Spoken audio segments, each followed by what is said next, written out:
11. Just pull that a little closer to you there, Ray, and work a little. It's a dynamic mic, so we need you to get a little bit closer to it. You finished your last test for Australia in 1960. What happened when you came home? From India? Yep.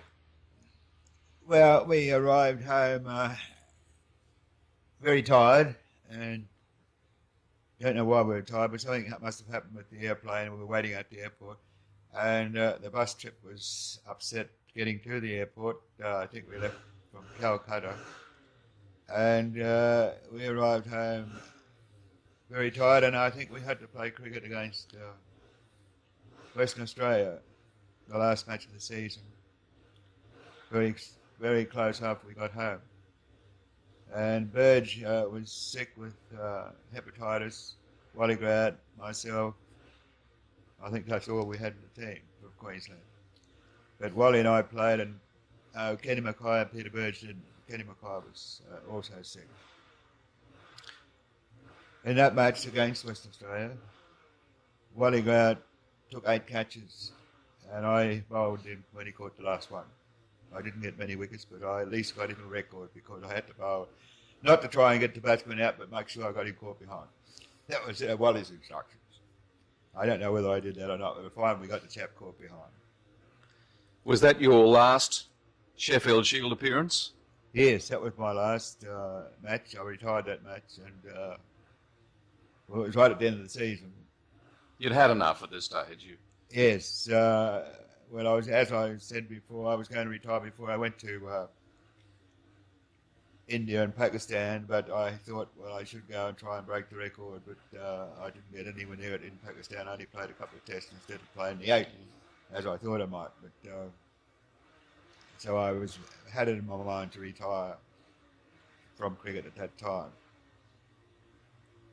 Although I must admit, next season when the West Indies came out, I was asked to play again for Queensland, but Mr. Dibden, our president, asked me to play, but I decided not to play. And that's what teachers. And what did you have in mind? What did you do after you finished your cricket? Because this must have been a big change to your whole life. I mean, all of a sudden, all the tours were gone, and you had to really make a new life in 1960. Well, no, when we were playing cricket, we always had to have a job to keep ourselves alive because the money we got from cricket wasn't enough to keep us going. So I had a job at that time. I was working with Custom Credit. I'd left Cobb & Co. in 1959 and went to Custom Credit before I went to India and Pakistan. And I came back to them after I retired and worked with Custom Credit for another 5 years before I went with my wife in her business when she opened up in 1963 her flower shops, or one flower shop at that time. Yeah. So she worked for a while, went about 6 months to 12, and I then joined her and changed the name from her Peg's Flower Pot, she called it. And we had to change it because other boys were being rude about Peg's so-and-so pot. Where was he? And I was with Custom Credit, but I then resigned and joined and made it Lindwall Flowers. Yeah. You didn't sever your connection with cricket completely because the following year you went off to England again, this time covering cricket from the press box. 61. Richie I went to England in 61 and covered the tour for the People newspaper in England, and I stayed over there with Custom Credit, the insurance company, National and General, for another 6 months. I was there for about nearly 12 months, and my wife was with me and my 2 kids. We had a flat at Kensington in London, and we lived there for 12 months, nearly. So you followed the Benno team around England in 61? Yes, I was writing all the matches, the test matches and the county matches, and I was there for the 5 months for the cricket, and after the cricket was over, I rejoined National and General and worked over there for another 6 or 7 months. Right. And then what happened then? You came back, and your wife Peggy was involved in the florist shop. You've just said that you went in, moved in with her. What year was that? 60? Well, 61? I came home in '62. My wife came home on a boat on the Canberra. She came home with 2 kids, and I came home with a cricket team. Ron Roberts took a team to a touring side, mixed up with West Indians, English, and Indian players to Africa to play over there, and then come to Australia on the way home from Africa. So it was No, 60. I'm sorry. We went to Pakistan or India, Pakistan, and played there. Then came back to Australia, and then I dropped out of the side, and Richie Benaud joined it to go back to play in India and Pakistan and Singapore and Africa again on the way back to England. So that was a private tour. But I left the team when it got to Australia. Yes. Tell me about that tour. Can you remember very much of it? Yes, as usual, I was unfortunate. I hadn't been playing cricket for a couple of years or 12 months or so. And I had played on the way over to England, I had played in West Indies with Jim Swanton's team. And What was that, late 61, was it? It was Or early 61? early 61. Yeah. And we played a series of matches in the West Indies. My roommate then was Everton Weeks. He was on our side. We had Weeks and a few other chaps playing with us, and we toured and played the teams, the provincial sides, and that was a very good tour. And it was interesting being Weeks' roommate because he had more pills in his bathroom than I did. He took more pills than I did. I only took 2, but he took about 4 or 5. He had a pill for this and a pill for that. I think he had a pill for getting runs as well. But he's a very nice chap. He'd forgiven you for that bumper barrage, if we can call it Yeah, that. he wouldn't remember that. That was only a small episode. That was not dangerous at all. He wouldn't worry about those 4 bumpers because they weren't dangerous bumpers. They was only there so as he could hit them. Yeah. But he unfortunately was told not to hit them, and he didn't hit them. Who paid for the tour of the West Indies? Spartan paid us a sum of money. He paid all our expenses. Ian McLaughlin from South Australia played with us. He was the only other Australian in the team. And there were West Indies and English players and Indian. Patordi and the other good player. What sort of matches did you play? Were they fairly serious, or were they fairly? We played the provincial sides. We played, what were they? 3-day games? Trinidad and Barbados and proper 3-day games. That was pretty serious then. They were serious. Well, the other side was serious, and we were supposed to be serious. And we were defeated by Zimbabwe. Not Zimbabwe. I'm sorry. South America. Guyana, is it? British Guyana it was then. They beat us. They had a very top side. They were the only one to beat us. And Jim Swanton then, when we got to Trinidad to play there, he put a curfew on us because he reckons we were beaten by being out at night. But I don't think we were. I think we were beaten because they had a better side. And they only beat us by 1 wicket. And they had top West Indian batsmen playing against us. And the bowlers. Gibbs was playing against us, and all the good players. It was a test side that they had in Guyana. And he put this curfew on, and Mackenzie was our captain. And I wasn't playing in a match at Trinidad, so I didn't have to keep the curfew. And Jim Swanton asked me, would I keep the curfew? And I said, yes. And I said, it'll be the first one we've ever been associated with because Australians don't have curfews. We can do what we like, when we like and how we like, as long as we play cricket well. As long as if we did what we liked and how we liked, well, we didn't tell anyone about it anyhow. No one knew. But I said I'd keep the curfew. And I was booked in, I kept the curfew, but when I got back to the hotel, I found out that they thought I was staying somewhere else, and I wasn't booked in. So that was my first curfew I broke. But I wasn't playing next day anyhow, so it was okay. The cricket was very good, high class, all their state sides, what they call provincial sides. I think they are. We played them, and they were top players. And I didn't get many wickets, but I got a few runs, and it was tough cricket really. It was hot and dry, and we played on a mat wicket over there for the first time. It was very hard too. It was on a cement wicket with a mat on top, but we got out of that too. What was the idea of having a tour like this with so many players like yourself who were, and Everton Weeks, for example, who were at the veteran stage? Well, only 40 I was, which is veteran, I suppose, of cricket. But I just retired the year before, when I was 38, nearly 39. And Everton Weeks had just retired. The other fellows are still playing. Ian McLaughlin was still playing. And most of the players were still playing for England at the time. And it was an off-season before the English competition started and after the Australian competition finished.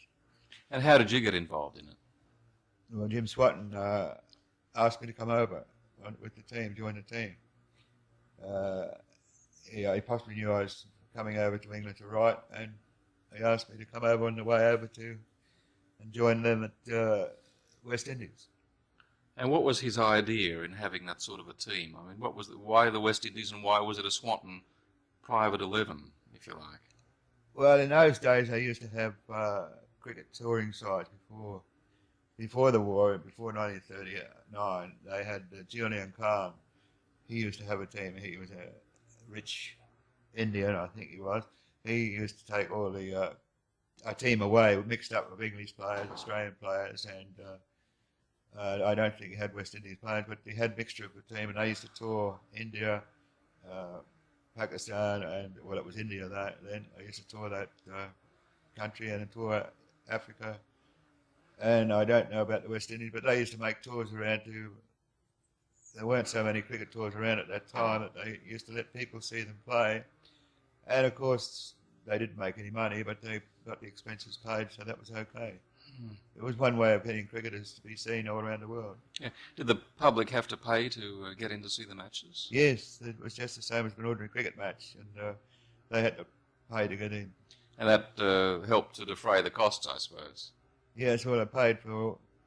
We only got, I don't know what we got. Well, I think I got £100 expenses after the expenses I paid for to get there and back. They paid all the expenses in the hotel and getting there over by plane. And I think I was paid £100 for getting 350s.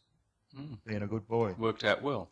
Yeah. So that after that, and your stint in England, and then you went with a similar side, Ron Roberts' team that went. Yeah, well, that was the reason I went with Ron Roberts' team, was to pay my fare on the way back home and make a profit coming home by getting my fare paid by playing cricket.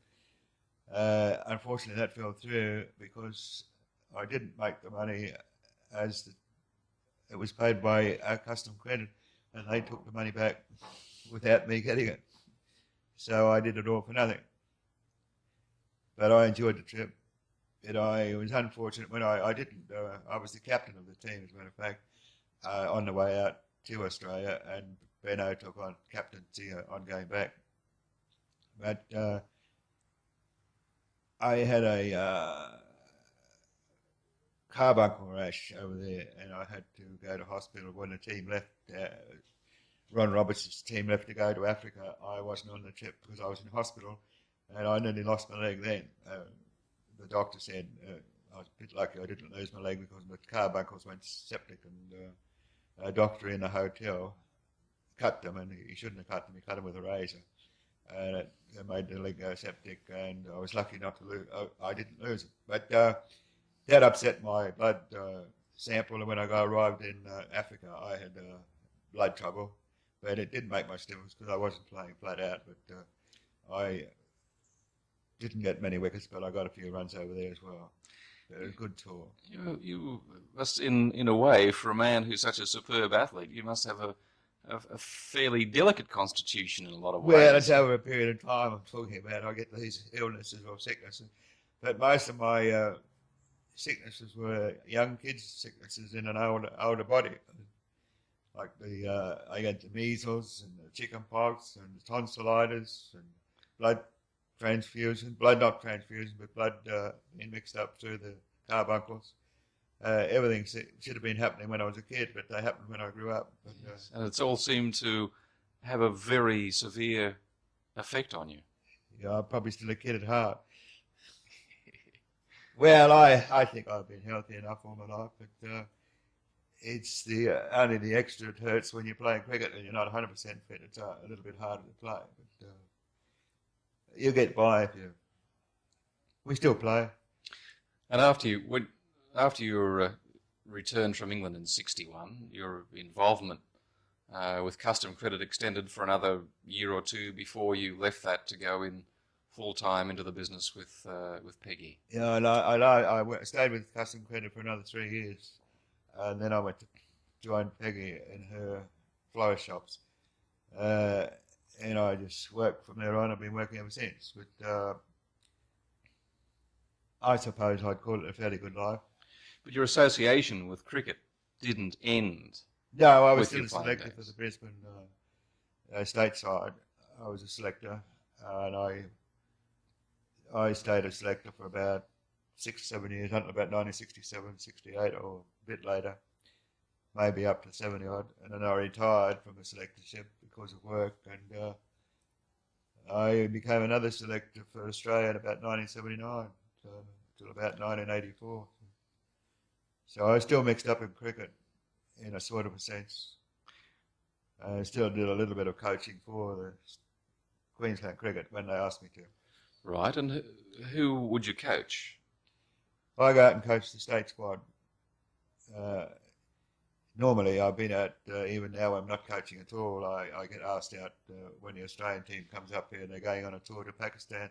They ask me out for 1 or 2 days to watch the players play, and if I can give them any hints, I give them some hints. But it's more or less, it's not a real official coaching job, but it's just in case I can help them. Yes, and have you been able to do that? Normally, I do my best. I think I have helped a couple of. We got a young state fast bowler who played last year in the final in Sydney.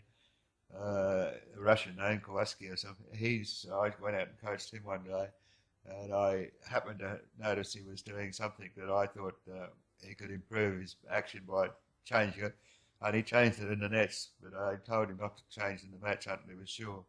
So I don't know for sure whether he's changed over to my way of bowling yet, but possibly go out and see him again this year and see if he's doing it again. I understand that you had some time to give some advice to Dennis Lilly, who also made a very big impression on the fast bowling world. Well, Dennis, I used to, every time Dennis came to Queensland and I was here, I went out and coached him at the Gabba, and I think I was responsible more or less for him changing his action in his early days from his ordinary action to what we call now a perfect action it was when he finished. I think I could claim a little bit of credit for that. And he was a good student because everything I told him he could do. And it's very hard to change a chap's action in case you, instead of improving him, you upset him. So, but Dennis was a type that could pick up what you were saying to him, and he'd show him how to do it, and within a day he could do it. So he finished up with a perfect action. But as he started, when he first played up, saw his play his first test in Sydney, he didn't bowl very well with a good action. His action was a bit open-chested and didn't have a good follow-through. But after, I don't say I did it all naturally, because he had help from other people like Keith Miller and other bowlers as well, but I think I helped him a lot. And when he finished, his action was very good, and he was one of the great bowlers of all time. So I think I've got a little bit of credit, but he said so in his book, so I'm happy he mentioned my name. You don't go out of your way to tell people or to give people the benefit of your advice. No, I never do that. Unless I'm asked to do something, I won't do it. It's a little bit awkward. You don't like to intrude where you think you're not wanted. And if they don't want you to teach them, or if they don't know that you could teach them, or you might think you could teach them, well, I don't say anything until I know for sure that they want to be taught my way of doing things. Naturally, your way of doing things to their action may not be right, but at least once they try it and find out it's not right, well, they don't do it. And if they find out it's right, well, it helps them, because I think whatever you tell a chap with your experience, if you've been playing Test cricket, any cricketer could tell a newcomer a little bit experience would help him if the bowler can do it, or the batsman can do what he says. It will help him, because the chap has got the experience and he knows what you should do, but the point is you have to show the chap how to do it, and he has to be able to do it. Yeah. Otherwise you could interfere with his action.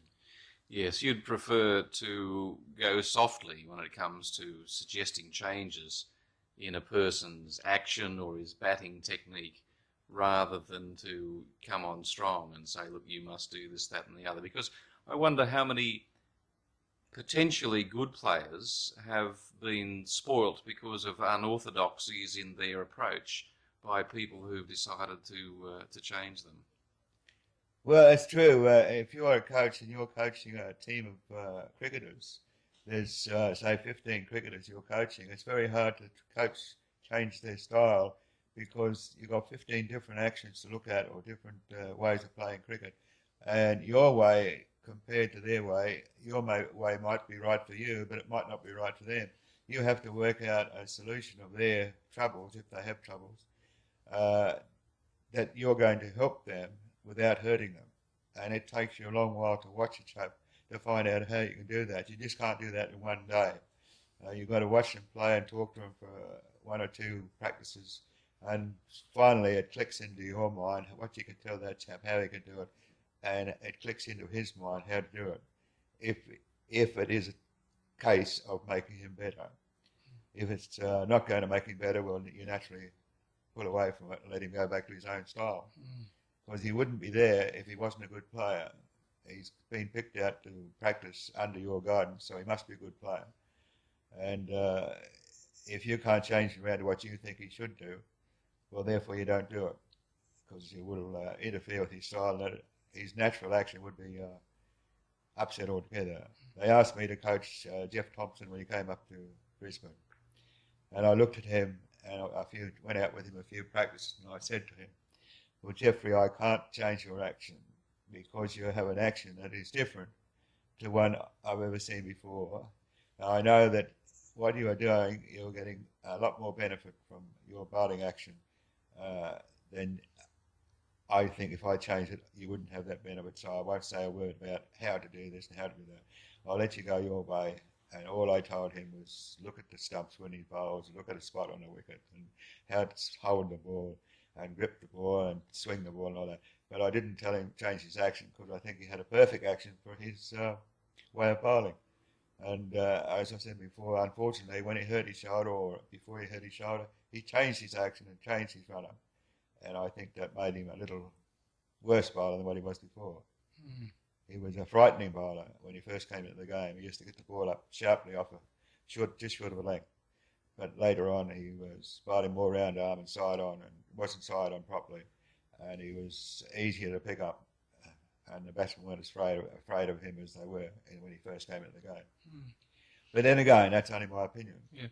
Do you think that that there is perhaps a little bit too much emphasis these days on coaching? Everyone talks about people being coached to do something, whereas in your day, in the early 40s, in the 40s and 50s, there wasn't quite as much emphasis on coaching. Well, we didn't have the individual coaching, or we didn't. As I said, we had a coach at the when we were training for the Sheffield Shield side. We had a coach, George Lowe was coach, and he helped you out a lot. When I was a young boy, picked out before I got into the Sheffield Shield squad, I was picked out as a promising young fast bowler, and we had George Lowe as a coach. And he told us things that helped us a lot. But he didn't change our action we never changed mine. And he just told me things I was doing and gave me confidence. And I think most of the younger players nowadays, like when we were coming up, we learnt by watching the good players. We went and watched them play in the club matches. And I was down at the Hurstville Oval every Saturday watching St George play against the opposing team. And all the good players were playing. And I watched their style, and I did the best that I could do to copy them.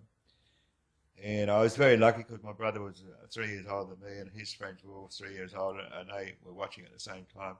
And if we didn't do it right, someone would pick it up and we'd copy it. And because they used to have different shots those days, they had a late cut, which was a beautiful shot, and it's not played now. No one ever plays it. I don't know why.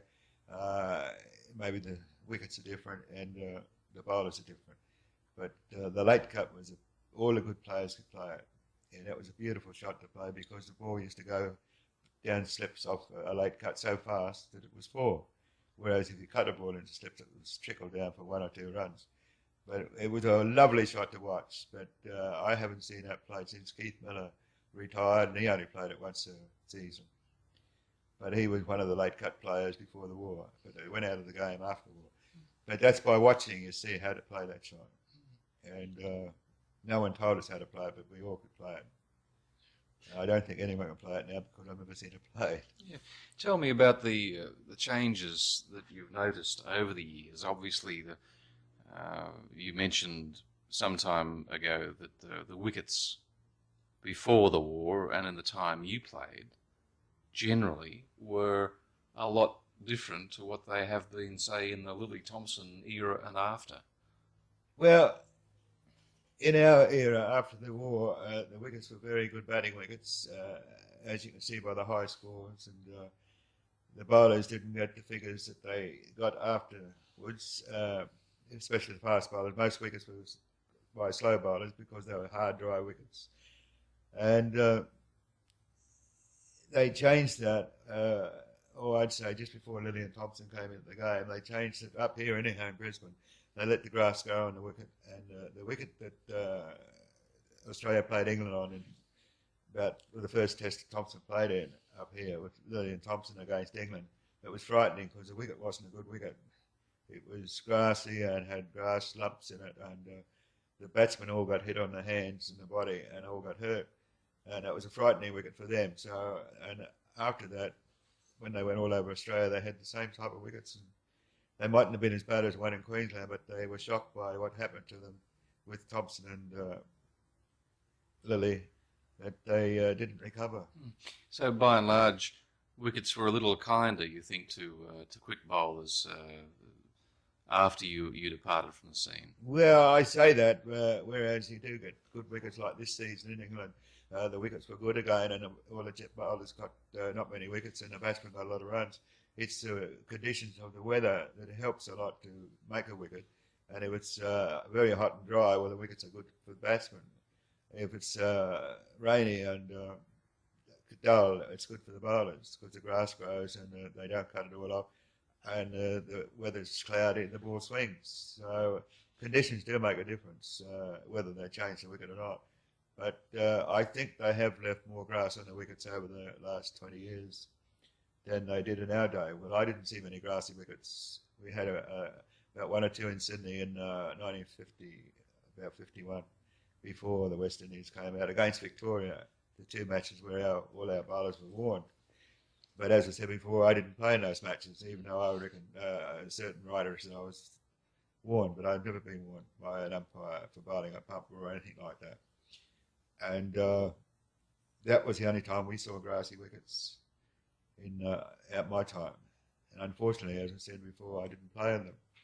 I wish I had them. Yes, I just wonder about that, whether conditions generally today for players, quite apart from the money, the financial aspect, the fact that they're all professionals who play today, or they seem to be all, those who play for Australia are professionals, but the general. Well, they do get more money than we did, and they can live on the money they get from cricket if they're good players. They get better money, but the wickets themselves, the only difference they made it in 70 odds, I think they changed the ball a little bit and had a bigger seam on it. And then they found out in about 1980 odd that the seam was too big, and they cut it down again. They reduced the seam, and it's now back a little bit better nowadays, but it's still not a bad ball to bat with now. That doesn't help the bowlers as much as it did about 1970 odd to 80.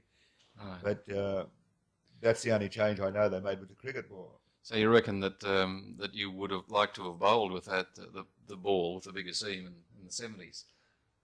Well, it's easier to bowl with a higher seam ball. With a cricket ball with a bigger seam on it is much easier to bowl with, and it should be easier to swing. It's definitely easier to cut off the wicket because the seam hits the grass or the turf wicket, and it cuts with the seam.